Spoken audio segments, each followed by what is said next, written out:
Have you ever pondered upon the role sports, particularly mass spectacle sports, play in our society?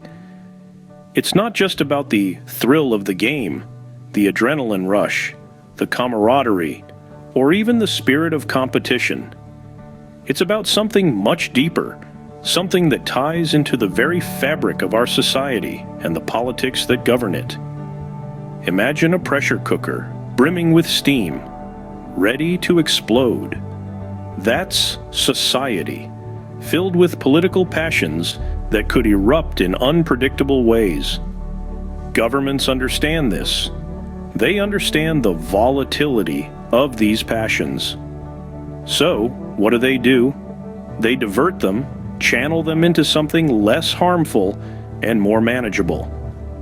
Enter the world of organized mass spectacle sports. Sports are intentionally cultivated in our public schools, enforced in our culture, and deeply ingrained in our social fabric.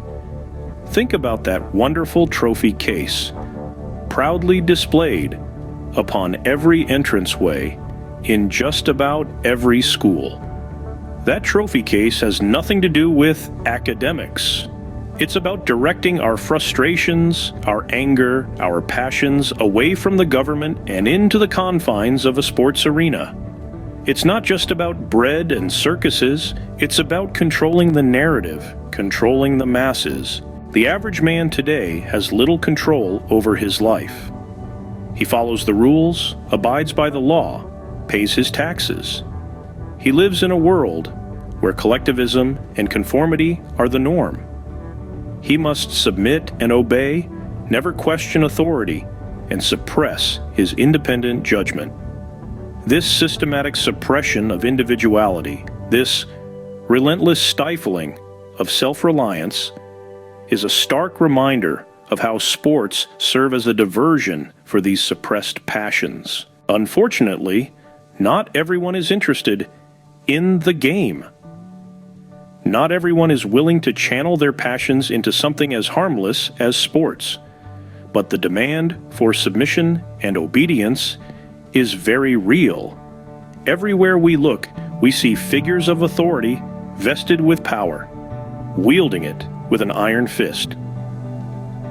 From the bureaucracies of the EPA and DOJ to the doctor's office and the DMV, there's no escape.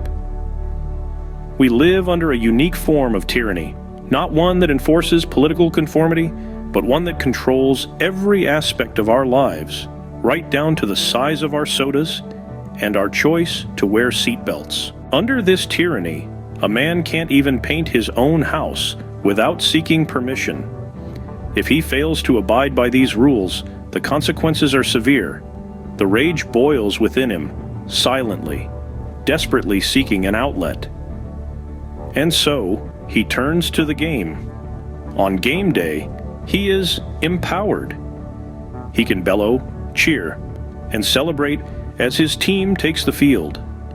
He can revel in their victory, become a part of the crowd, become a part of the community of men. He can express his anger, his frustration, but in a way that is utterly harmless to the government. He seethes, he yells, he shakes his fist at the opposing team on the screen, never at the true enemy, the government. In summary, sports serve as a diversion for our political passions, a means for governments to control the narrative and channel our frustrations into something harmless. They allow us to express our anger, our disappointment, but in a way that poses no threat to the government. Sports are the pressure release valve for a society brimming with suppressed passions, a society living under the tyranny of government. I'm David Arsenault. Thank you for watching.